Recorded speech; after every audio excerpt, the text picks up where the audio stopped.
दूसरा चैप्टर पढ़ते हैं, प्रकरण 2, नाम है समांतर रेखाएं। इसमें सबसे पहले समांतर रेखाएं क्या होती हैं ये आप पहले पढ़ चुके हैं, एक बार फिर से देख लीजिए। एक ही प्रतल में स्थित परस्पर प्रतिच्छेदित न करने वाली रेखाओं को समांतर रेखाएं कहते हैं। एक तो ये ध्यान रखिए कि देखिए एक प्रतल है, जैसे बोर्ड एक प्रतल है, ये बुक है, अगर मैं बोलूँ ये बुक, ये देखिए बुक का ये ऊपर का भाग जो है, ये ऊपर का भाग एक प्रतल है।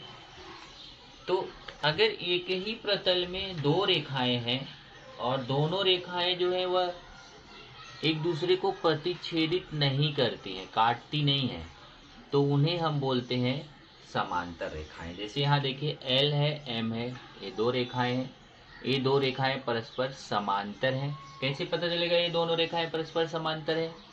क्योंकि रेखा L और M के बीच की दूरी यहाँ देखेंगे तो समान है। रेखा L और M के बीच की दूरी यहाँ कैसी है? समान है, इसलिए ये दोनों रेखाएं परस्पर समांतर हैं। तो एक ही प्रतल में स्थित परस्पर प्रतिच्छेदित न करने वाली रेखाओं को समांतर रेखाएं कहते हैं।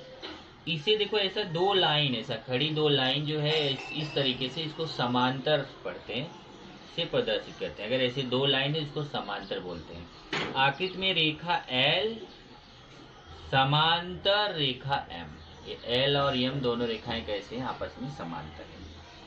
उसके बाद आता है तिर्यक रेखा। तिर्यक रेखा क्या होती है? दो या दो से अधिक रेखाओं को प्रतिच्छेदित करने वाली रेखा को तिर्यक रेखा कहते हैं। आकृति में रेखा P यह तिर्यक रेखा है। अगर दो रेखा है ऐसे, जैसे देखिए L और M दो रेखाएं हैं, उनको एक रेखा काट रही है, देखिए रेखा P क्या कर रही है? इनको काट रही है, तो रेखा P को बोलेंगे हम तिर्यक रेखा। अब अगर दो रेखाएं हैं और उनको एक तिर्यक रेखा काटती है तो कुल 8 कोण बनते हैं। दो रेखाओं तथा तिर्यक रेखा द्वारा बने कोण, तो दो रेखाओं तथा उनकी तिर्यक रेखा द्वारा कुल 8 कोण बनते हैं। और ये आठों कोण अगर आप देखिए यहाँ पे एक रेखा L है, दूसरा M है और ये एक तिर्यक रेखा है P, इसके द्वारा 4 कोण यहाँ ऊपर बन रहा है, कोण A, कोण B, कोण C, कोण D, अपने मन से मैंने नाम दिया है।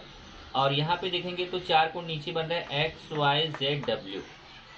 ये जो 4 कोण ऊपर 4 कोण नीचे, जो 8 कोण बन रहे हैं, इन आठों कोणों के बीच एक संबंध है जो ये यहाँ पे आप देखें तो आप इसका समूह बना सकते हैं। और ये समूह आप 8वीं में पढ़ चुके हो। 8वीं में भी आपने दूसरा चैप्टर पढ़ा था, समांतर रेखा तथा तिर्यक रेखा। यहाँ पे वही चीज है, आपको एक बार फिर से पढ़ रहे हो। तो मैं एक बार जब आपको बताऊंगा तो आपको याद भी आ जाएगा कि आपने इसको पढ़ा हुआ है। तो सबसे पहले देखेंगे अगर आप, तो यहाँ पे मैं आपको बताने जा रहा हूँ संगत कोणों की जोड़ियां। तो संगत कोणों की जोड़ियां होती क्या है? मतलब हमेशा दो जोड़ी, मतलब क्या होता है? दो दो कोण एक साथ लेने हैं। तो एक ही दिशा के कोण को संगत कोण बोलते हैं। जैसे देखिए एक ऊपर का लेना है, एक नीचे का, हमेशा ध्यान रखिए। एक हमेशा इन ऊपर वाले 4 में से लेना है, एक नीचे वाले 4 में से लेना है। अब जैसे ऊपर देखिए ए जिस दिशा में कोण है ऊपर की ऊपर, उसी दिशा में कोण x है। ए और x एक ही दिशा में कोण है, तो यहाँ पे एक जोड़ी हो गई, कोण A तथा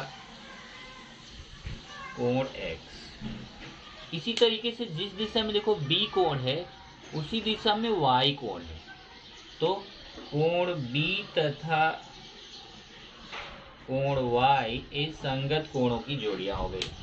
ऐसे जिस दिशा में कोण C है उसी दिशा में कोण Z है, तो कोण C तथा कोण Z ये भी संगत कोणों की जोड़ियां हो गई। ऐसे ही जिस दिशा में कोण D है उसी दिशा में कोण W है, तो कोण D और कोण W ये संगत कोणों की जोड़ियां हो गई, कोण D तथा कोण W। इस तरीके से A का संगत कोण X है, B का संगत कोण Y है, C का संगत कोण Z है और D का संगत कोण W है। अब आते हैं एकांतर कोण। इसमें दो तरीके के एकांतर कोण हैं। एक होता है अंतः एकांतर कोण, अंतः एकांतर कोणों की जोड़ियां।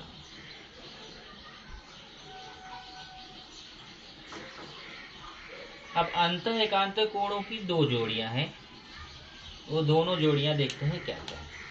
अंतर मतलब अंदर। जैसे देखिए इधर मैं अभी मार्कर रख दूं, इधर मार्कर रख दूं, तो ये मार्कर दोनों जो रखा हूं इसके अंदर जो कोण बन रहे हैं, देखिए अंदर की तरफ जो कोण बन रहे हैं उनको बोला जाता है अंतः कोण। चार कोण बन रहे हैं CYDX, ये जो चार कोण है इसमें जो क्रॉस वाले कोण हैं, ऐसे जैसे क्रॉस में ये जो क्रॉस वाले कोण हैं इनको हम बोलते हैं एकांतर कोण।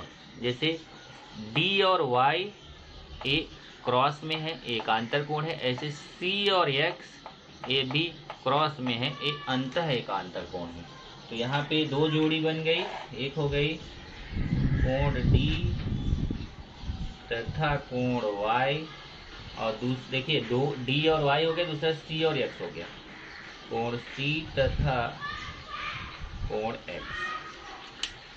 उसके बाद है बाह्य एकांतर कोणों की जोड़ियां। बाह्य एकांतर कोणों की जोड़ियां। अब दो जोड़ियां बाह्य एकांतर कोणों की भी हैं। क्या क्या है जरा देखिए। इधर देखिए बाहर वाले ऊपर उसमें देखेंगे तो बाहर ए बी है, यहाँ बाहर ZW है, तो क्रॉस में देखना है। जैसे ए के क्रॉस में यहाँ बाहर बाहर कौन है, ए के क्रॉस में Z है तो बाह्य एकांतर कोण है, और बी के क्रॉस में W है तो B और W ये बाह्य एकांतर कोण है। तो कोण A तथा कोण A का बाह्य एकांतर कोण है Z, कोण Z, और कोण B का बाह्य एकांतर कोण है W, कोण B तथा कोण W। उसके बाद एक और आता है, वो है अंतः कोणों की जोड़ियां। अंतः कोणों की जोड़ियां, ये सब आप 8वीं में पढ़ चुके हैं। अंतः कोणों की जोड़ियां, अब जरा इसमें कंफ्यूज मत होना। अंतः एकांतर कोणों की जोड़ियां अलग है, अंतः कोणों की जोड़ियां अलग है। तो अंतः कोणों की भी यहाँ पे दो जोड़ियां हैं। तो दो जोड़ी कौन कौन सी है देख लीजिए। ये जब तिर्यक रेखा है ना, तिर्यक रेखा के एक ही तरफ अंदर वाले जो दो कोण होते हैं उनको अंतः कोण कहते हैं। जैसे इस तरफ में आओ तो D और X अंदर है और तिर्यक रेखा के एक ही तरफ है, तो D और X कैसे कोण है, अंतः कोण है। ऐसे मैं इस तरफ आऊँ तिर्यक रेखा के इस तरफ, तो C और Y अंदर है और तिर्यक रेखा के एक ही तरफ है, तो तिर्यक रेखा के इस तरफ वाले दोनों कोण अंदर वाले अंतः कोण बोले जाते हैं, और तिर्यक रेखा के इस तरफ वाले भी दोनों कोण अंतः कोण बोले जाते हैं। तो C और Y दोनों कैसे हैं, अंतः कोण। तो कोण C तथा कोण Y, और दूसरा क्या हो गया, कोण D तथा कोण X, कोण D तथा कोण X। ये तो हो गए जोड़ियां। अब इसमें अगर मान लीजिए, अब फिर से देख लो, संगत कोणों की कुल 4 जोड़ियां हैं। A के संगत X, B के संगत Y, C के संगत Z, D के संगत W, ये संगत कोण है। और उसके बाद अंतः एकांतर कोण कौन है, C के क्रॉस में X अंतः एकांतर कोण, D के क्रॉस में Y अंतः एकांतर कोण, अंदर अंदर।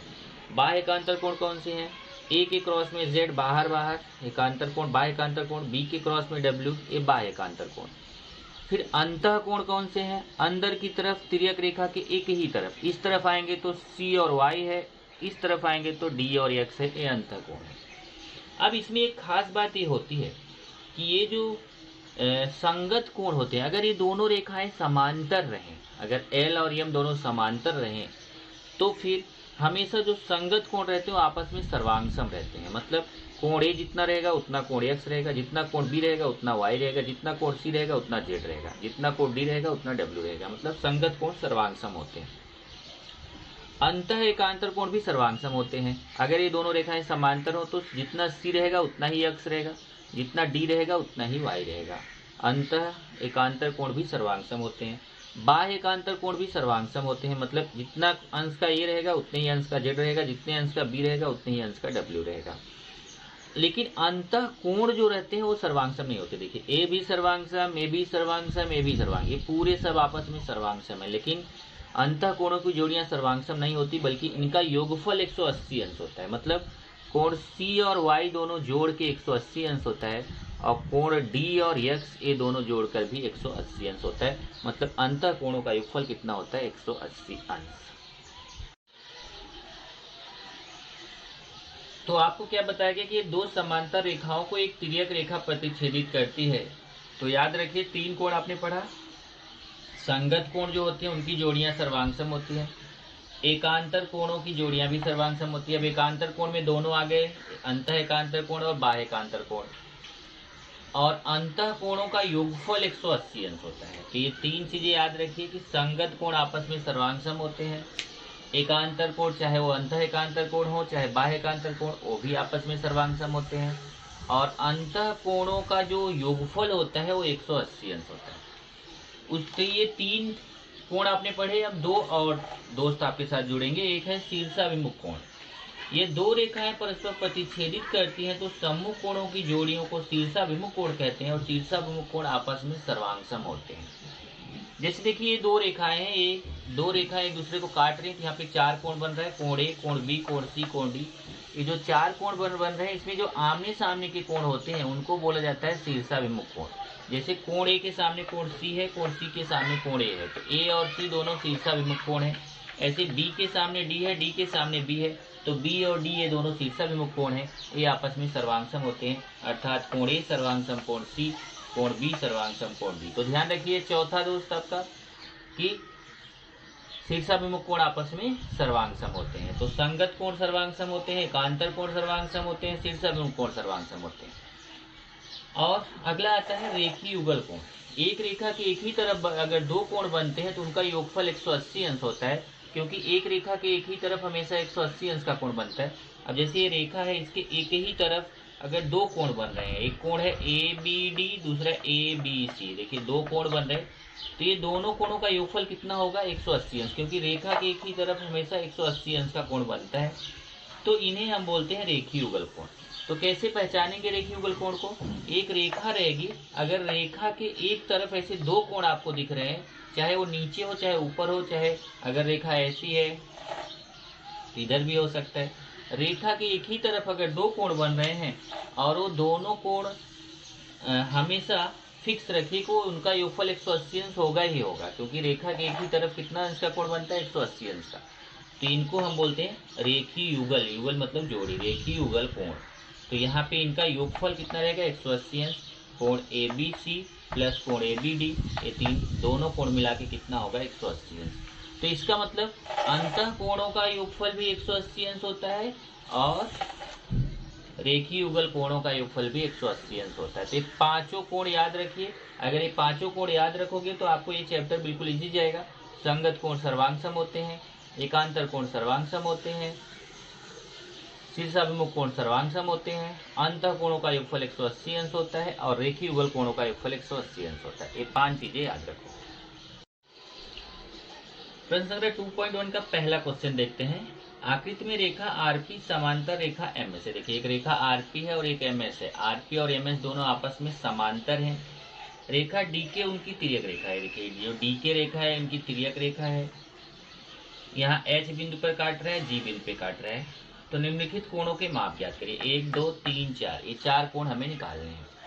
इसमें अगर आप ध्यान से देखो तो ये कोण का माप दिया है, कोण डी एच पी। ध्यान से देखो कोण डी एच पी, ए वाला कोण आपको दिया गया है, और हमें सबसे पहले कौन सा कोण निकालना? आर एच डी, मतलब हमें ए वाला कोण निकालना है। देखिए आर एच डी, ध्यान से देखो आर एच डी मतलब ए वाला कोण निकालना है। ये दोनों के बीच संबंध देखेंगे ते रेखा के एक ही तरफ दोनों कोण बन रहे। देखिए एक रेखा है, इसके एक ही तरफ 2 कोण बन रहे थे, दोनों रेखीय युगल कोण है, और रेखीय युगल कोणों का योगफल कितना होता है? 180 अंश। तो लिखेंगे कोण आर एच डी, कोण आर एच डी प्लस कोण डी एच पी प्लस कोण डी एच पी बराबर 180 अंश। यहाँ कारण लिखेंगे रेखीय युगल कोण। ये दोनों कैसे कोण है? रेखीय युगल कोण। अब मान रखते हैं आर एच डी का मान निकालना है तो इसको ऐसे ही लिखेंगे, और डी एच पी का मान मालूम है 85, तो DHP की जगह 85 लिख देंगे क्योंकि उसका मान मालूम है। 85 का उधर पक्षांतर करेंगे तो कोण RHD बराबर 180, ये माइनस उधर जाके हो जाएगा। और जब घटाएंगे 180 में 85 हम माइनस करेंगे तो हमें मिलेगा 95 अंश। एक कोण हमने ज्ञात कर लिया। अब दूसरा देखते हैं PHG। इधर देखिए PHG मतलब ए वाला कोण है। अब देखिए जब ए आपको पता चल गया तो ये दोनों कोण कैसे कोण है, जब ये आपको 95 पता चल गया, देखिए ये 95 तो ये दोनों शीर्षाभिमुख कोण है, तो ये वाला कोण भी पता चल जाएगा। तो लिखेंगे कोण, यहाँ चाहे तो आप नंबरिंग करते जाओगे तो अच्छा रहेगा। जैसे ये पहला वाला मान हम निकाल रहे हैं, अब हम दूसरा निकालते हैं। दूसरा, ये दोनों कोण कैसे कोण है, शीर्षाभिमुख कोण, आमने सामने है। तो लिखेंगे कोण PHG सर्वांगसम कोण RHD, ब्रैकेट में लिखेंगे शीर्षाभिमुख कोण, शीर्षाभिमुख कोण। कारण जरूर देते जाइए। तो PHG RHD के बराबर, जब RHD 95 है तो PHG भी 95 हो जाएगा। कोण PHG भी कितना हो जाएगा, 95, क्योंकि RHD का मान 95 यहाँ रख दीजिए। उसके बाद तब तीसरा निकालेंगे। तीसरा देखिए कौन सा है, तीसरा HGS। HGS मतलब ये वाला कोण निकालना है। ओके, तो देखिए ये 85 है, जिस दिशा में कोण है उसी दिशा में है, तो ये दोनों संगत कोण है। तो कोण HGS सर्वांगसम कोण DHP, देख लीजिए DHP और HGS दोनों संगत कोण है। DHP कौन से कोण, संगत कोण। अभी 5 कोण बताए थे, वही आपस में यहाँ पे हमें यूज करने हैं। तो जब यहाँ पे देखिए HGS निकालना है तो कोण HGS ऐसे ही लिखेंगे। और DHP का मान हमें मालूम है, DHP का कितना 85, तो DHP की जगह 85 लिख देंगे। इस तरीके से हमें HGS का मान भी मिल गया 85। उसके बाद फिर चौथा लेंगे। चौथा कोण हमारा है कौन सा, चौथा हमें निकालना MGK। देखिए MGK, तो MGK देखेंगे ये वाला कोण, ये इसका शीर्षाभिमुख कोण है। जब ये हमें पता चल गया तो इसका शीर्षाभिमुख कोण आमने सामने है, तो निकाल सकते हैं। तो यहाँ पे लिखेंगे कोण MGK सर्वांगसम, ये देखिए MGK HGS के सर्वांगसम रहेगा। कोण HGS, कारण क्या है, शीर्षाभिमुख कोण, शीर्षाभिमुख कोण। तो MGK ऐसे ही लिखेंगे। और ये HGS का मान 85 है तो यहाँ 85 लिख देंगे। इस तरीके से हमें चारों कोण पता चल गया। RHD का मान कितना पता चल गया, देखिए RHD का 95 अंश, PHG का 95 अंश, HGS का 85 अंश, MGK का 85 अंश। यही आपको निकालना था। नेक्स्ट देखते हैं प्रश्न 2। प्रश्न 2 आपका है, आकृति में रेखा P समांतर रेखा Q। देखिए P और Q ये आपस में समांतर हैं और L और M में तिर्यक रेखाएं हैं। इसमें कोण A, कोण B, कोण C और कोण D निकालना है। तो चलिए हल पे चलते हैं। पहले इसमें क्या समांतर है वो देख लीजिए। रेखा P समांतर है रेखा Q के, और ध्यान रखिए अब की बार ये दोनों समांतर हैं और ये L और M तिर्यक रेखाएं हैं। तो यहाँ से अगर आप देखो तो A और 110 देखिए रेखा के एक ही तरफ के कोण है, तो ये रेखीय युगल कोण है। तो कोण A प्लस 110 अंश बराबर 180 अंश रेखीय युगल कोण, क्योंकि आप जानते हैं रेखीय युगल कोणों का योगफल कितना होता है, 180 अंश। अब 110 का उधर पक्षांतर कर दीजिए, उधर जाके माइनस हो जाएगा क्योंकि प्लस है, उधर जाके माइनस। और इस तरीके से कोण A का मान मिलेगा 70 अंश। फिर आ जाते हैं हम, कोण A मिल गया। अब देखिए कोण D भी ऐसे मिल जाएगा, रेखा के एक ही तरफ है तो ये भी रेखीय युगल कोण है। इसी प्रकार कोण डी और 115 180 अंश रेखीय युगल कोण, रेखा के एक ही तरफ बन रहे रेखीय युगल कोण है। अब 115 का उधर पक्षांतर कर दीजिए, उधर जाके माइनस हो जाएगा और कोण डी का मान मिल जाएगा कितना, 180 में 115 घटाएंगे तो 65 अंश। तो कोण ए का मान आपको मिल गया 70 अंश, कोण डी का मान मिल गया आपको 65 अंश। अब देखिए, अगर ध्यान से ये देखिए समांतर रेखाएं हैं, ये तिर्यक रेखा है। ओके, तो यहाँ पे अगर देखिए तो ये समांतर रेखा है, तिर्यक रेखा, जिस दिशा में कोण है, ये सी और 115 एक ही दिशा के हैं, तो संगत कोण है। तो इसका मतलब यहाँ पे हम सी निकाल सकते हैं। यहाँ लिखेंगे कोण सी बराबर 115। देखिए जिस दिशा में कोण सी है उसी दिशा में 115 है, तो ये संगत कोण है। इस तरीके से हमने संगत कोण से निकाल लिया कोण सी। अब एक ही कोण और बच रहा है, कोण बी। अगर आप ध्यान दें, ये समांतर रेखाएं हैं, ये तिर्यक रेखा है, तो ये डायरेक्ट बी कोण हम नहीं निकाल सकते हैं, बल्कि आप निकाल सकते हैं। यहाँ देखिए ए और बी, अगर ध्यान से देखो तो ए और बी दोनों बाह्य एकांतर कोण है। देखिए ए भी बाहर है और ए भी बाहर है और क्रॉस में है। ए और बी बाह्य एकांतर कोण है, तो आप निकाल सकते हैं। आप यहाँ लिखेंगे कोण बी सर्वांशम कोण ए, यहाँ लिखेंगे बाह्य एकांतर कोण, बाह्य एकांतर कोण। तो इसलिए ए का मान अगर देखो 70 है तो बी का मान भी हो जाएगा 70, क्योंकि दोनों सर्वांशम में। इस तरीके से आपने चारों कोण यहाँ पे निकाल लिए, आपको उत्तर मिल गया कोण ए 70, कोण बी 70। मैंने पहले क्वेश्चन में उत्तर नहीं लिखा था, आप जरा लिख लेना। कोण सी 115, कोण डी 65, ये आपको मिल गया। प्रश्न संग्रह 2.1। प्रश्न संग्रह 2.1 का इसके पहले हम लोग 3 प्रश्न कर चुके हैं। तो चौथा प्रश्न देखते हैं। प्रश्न 4, आकृति में कोण PQR तथा कोण XYZ की भुजाएं परस्पर समांतर हैं तो सिद्ध करो। ये देखिए हमें सिद्ध करना है, और सिद्ध जब भी किसी क्वेश्चन में सिद्ध करना है तो वहां पे आपको दत्त साध्य ये सब लिखना पड़ेगा। ये डायग्राम बन के आया हुआ है, प्रश्न लिखा है, लेकिन दत्त साध्य ये आपको खुद से लिखना पड़ेगा। तो दत्त साध्य के लिए मैं आपको बता दूं, बहुत आसान है। ये जो सिद्ध करो वाली लाइन दिख रही ना, इसके पहले की पूरी लाइन लिख दो, दत्त में आ जाएगी, और सिद्ध करो के बाद की ये पूरी लाइन साध्य में आ जाती। तो सिद्ध करो के पहले दत्त होता है और सिद्ध करो के बाद साध्य होता है। देखिए मैंने दत्त में यही क्वेश्चन ही लिखा है, पर सिद्ध करो के पहले आकृति में कोण PQR तथा कोण XYZ की भुजाएं परस्पर समांतर है। ये देखिए ये दत्त हो गया, और यही प्रश्न का सिद्ध करो के बाद वाली जो लाइन है साध्य में लिख दिया, कोण PQR सर्वांशम कोण XYZ। तो दत्त साध्य में प्रॉब्लम नहीं, प्रश्न से ही लिखा जाता है। सिद्ध करो के पहले की लाइन दत्त में लिख दी जाती है और सिद्ध करो के बाद की लाइन साध्य में लिख जाती है। अब रचना पे चलते हैं।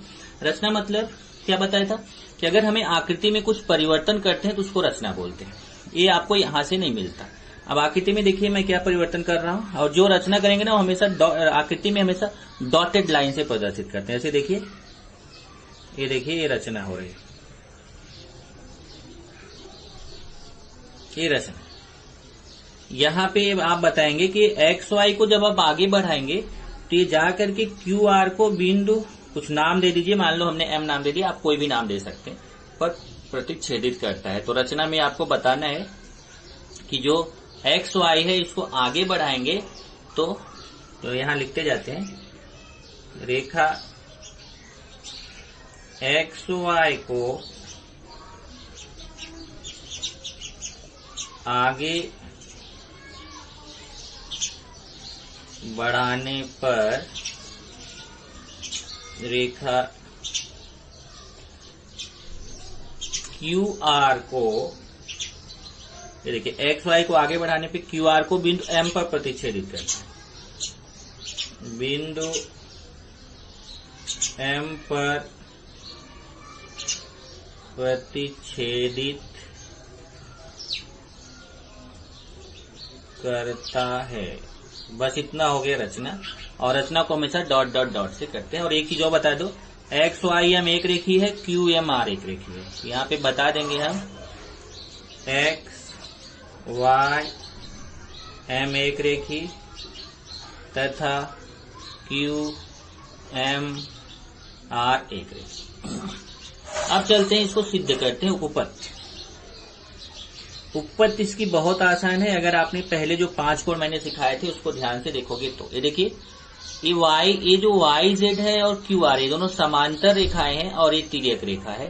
और एक बार लेंगे पी क्यू जो है वह एक्सएम के समांतर है और क्यू आर तिर्यक रेखा। तो ध्यान से देखिए, पी क्यू समांतर एक्सएम, क्योंकि इसमें प्रश्न में क्या बोला है पता है कि ये जो कोण पी क्यू आर और कोण एक्स वाई जेड है उसकी भुजाएं, ये देखिए उसकी भुजाएं परस्पर समांतर हैं।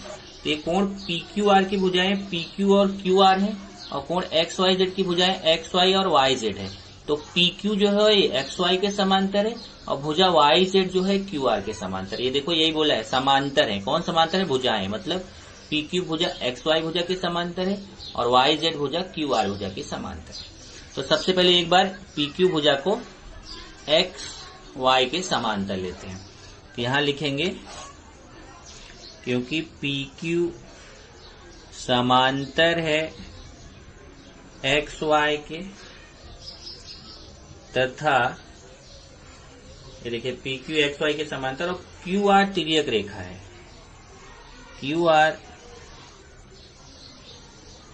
तिर्यक रेखा है। कहां से पता है? ये हमें दत्त से पता है। यहाँ ब्रैकेट में लिख देंगे, हमें दत्त में पता है कि ये समांतर है और तिर्यक रेखा तो दिख ही रही है।